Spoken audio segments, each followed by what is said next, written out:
नमस्कार दोस्तों, मेरी आज की इस कहानी का नाम है दोस्ती। मम्मी, तुम आज मेरी लाई हुई साड़ी पहनोगी तभी मैं एंगेजमेंट करूंगी, नहीं तो नमन को मना कर दे रही हूँ, प्रोग्राम कैंसिल कर देती हूँ। एकता बोली अपनी मम्मी सिया से। सिया बोली, क्यों बेटी, जिद क्यों कर रही हो? अभी इस उम्र में इस स्थिति में ऐसे कलर की साड़ी पहन करके अच्छी लगूंगी क्या? और फिर मोहल्ले वाले, आस पड़ोस वाले, और सबसे पहले तो तुम्हारी दादी ताने मारेगी। कुछ सोचो जरा। मुझे कुछ नहीं सोचना। आज तक सबके बारे में सिर्फ तुम सोचती रहती हो। तुम्हारे बारे में कोई सोचता है क्या? और फिर मोहल्ले, पड़ोस वाले या दादी, इनकी तो तुम परवाह ही मत करो।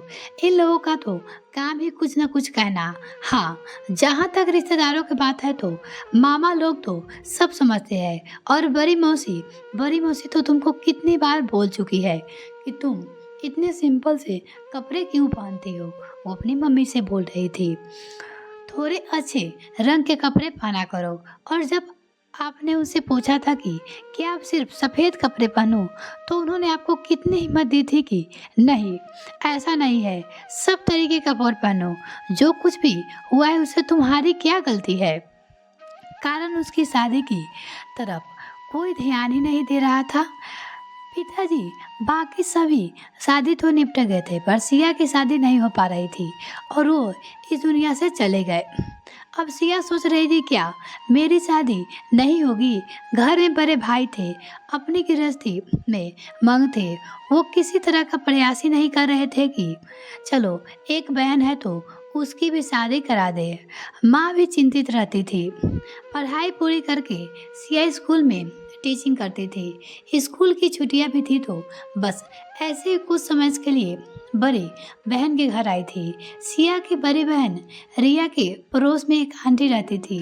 वो एक दिन रिया के घर आई और वहाँ सिया को देखकर पूछने लगी, ये तेरी बहन है क्या? तो रिया ने जवाब दिया, हाँ आंटी, शादी की उम्र तो हो गई है, अभी तक शादी नहीं हुई।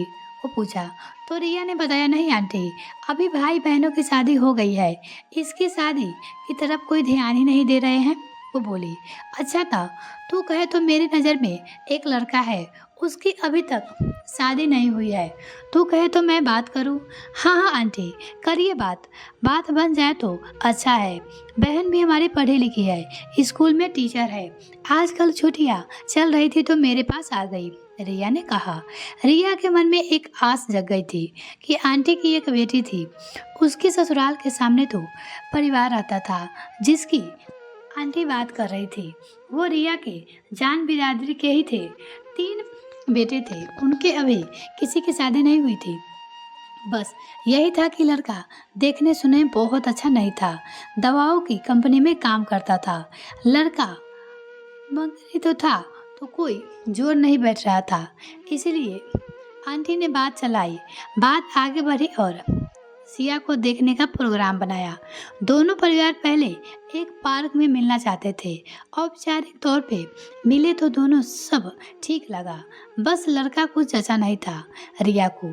लेकिन सिया तैयार हो गई क्योंकि उसको समझ आ रहा था कि घर में कोई ध्यान ही नहीं दे रहा है।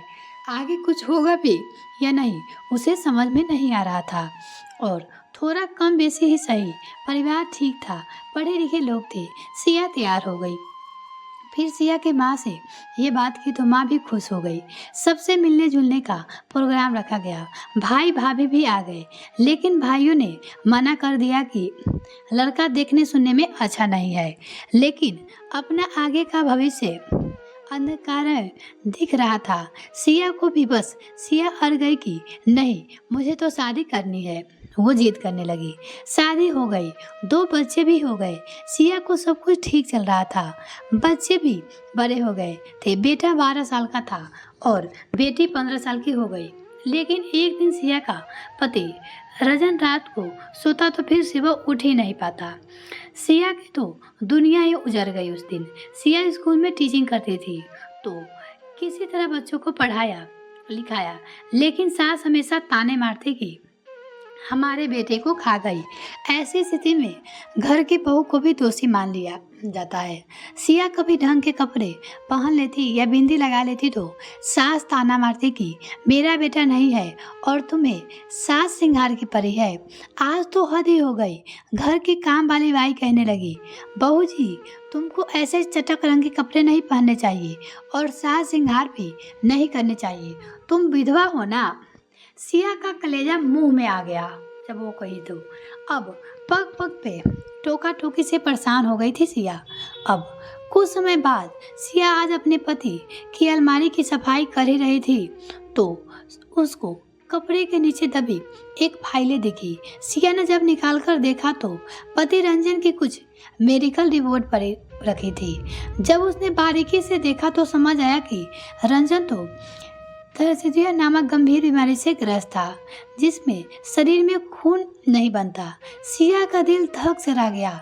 इतनी बड़ी बीमारी को मुझसे छुपाया गया। अब तो सिया में हिम्मत आ गई जवाब देने के लिए। जब से वो फाइलें पढ़ी तो आज स्कूल में पीटीएम था तो थोड़ा सा ठीक से स्कूल जाना था, ज़्यादा कुछ नहीं, थोड़ा सा तैयार हो गई थी। और जब स्कूल जाने को नीचे उतरी तो सास ने कहा कि मेरे बेटे को खा गई और ऐसे में इतना तैयार होकर स्कूल जा रही हो। तो आज तो सिया ने जवाब दे ही दिया, क्या खा गई? खा गई करती करती हो। आपके बेटे को इतनी बड़ी बीमारी थी, वो हमसे छिपा लिया और हर वक्त लांछन हम पर लगाने रहती हो। रंजन को हमने नहीं खाया, उसकी बीमारी ने खाया। इस तरह के जवाब की उम्मीद ना थी सिया के सास को। उसे नहीं पता था कि वो जान जाएगी। अब तो थोड़ी हिम्मत आ रही थी सिया को। जब भी सास कुछ कहती सिया तराक से जवाब दे देती थी। अब तो बेटी भी साथ देने लगी थी मम्मी का। बेटी भी अब जवान हो गई थी। अब तो बेटी की हर समय सिया को प्रोत्साहित करती रहती थी कि मम्मी ढंग से तैयार होकर स्कूल जाया करो, वहाँ इतने लोगों के बीच उठना बैठना होता है। तो अब सिया को भी हिम्मत आने लगी थी और वो धीरे धीरे रंगीन कपड़े का चुनाव करने लगी थी और थोड़ा ठीक से तैयार होने लगी थी पहले से, जब से वो रिपोर्ट पढ़ी थी। आज बच्चे पढ़ लिख कर बड़े हो गए थे, दोनों बच्चों की नौकरी कर रहे थे। बेटी ने नमन को पसंद किया, उसी का आज रोका है जिसमें पहनने के लिए एकता ने मम्मी के लिए लाल रंग की साड़ी लाई थी। एकता को पता है कि मम्मी को लाल रंग बहुत पसंद है। आज बेटी की जिद पे सिया ने उसकी लाई हुई साड़ी पहनी और हल्का सा मेकअप भी किया। बहुत सुंदर लग रही थी सिया आज। अब पति नहीं है तो क्या, बच्चे की खातिर जीना तो है सिया को। आज अड़ोसी पड़ोसी और सास के ताने के बेफिक्र होकर सिया बच्चे की खुशी में शामिल है। लोगों का तो काम ही है बातों बनाना, उसको कौन रोक सकता है। और यदि पति की मृत्यु हो गई तो उसमें पत्नी का क्या हाथ। जीवन और मृत्यु तो ऊपर वालों के हाथ में है। लेकिन ये कहाँ लिखा है कि पत्नी सारी उम्र गम में ही रहे, जीती रहे अपने मन को मारकर। यह कहानी आपको कैसे लगी कमेंट सेक्शन में लिखना ना भूले। वीडियो को देखने के लिए बहुत बहुत धन्यवाद। अगर आपने अभी तक चैनल को सब्सक्राइब नहीं किया तो प्लीज़ सब्सक्राइब कीजिए, साथ ही बेल आइकन प्रेस करें ताकि मेरी और वीडियो का नोटिफिकेशन सबसे पहले आपको मिल सके।